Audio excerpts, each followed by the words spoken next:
Singapore has been a haven for millionaires for years, thanks in part to its low taxes. Now a new report says the tiny island will be the place for the wealthy to park their money.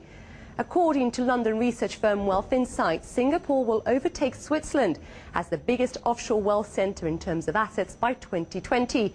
I asked one senior analyst why the wealthy are opting for Singapore. It's got stable government, it's got a transparent legal system, a history of investment management. Having English as the first language is very, very helpful, and therefore it's the obvious place to go to. According to the research firm behind this report, Singapore is the fastest growing wealth centre in the world, with $550 billion in assets under management. That's up from $50 billion in the year 2000.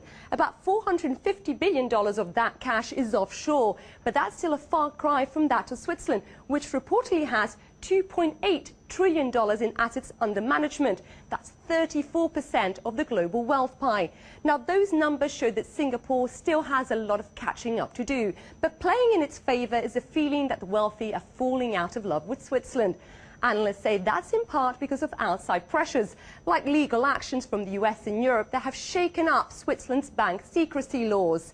Location being far from your client, if your client is indeed a wealthy Asian investor, and a strong Swiss franc have also played a part.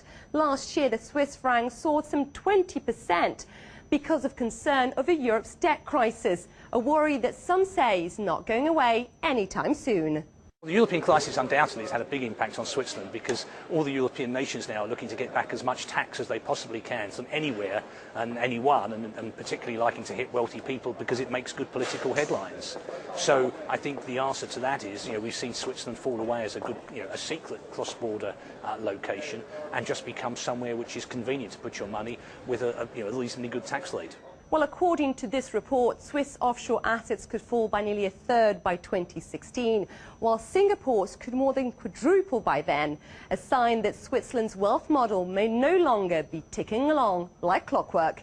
Isa Suarez, CNN, London.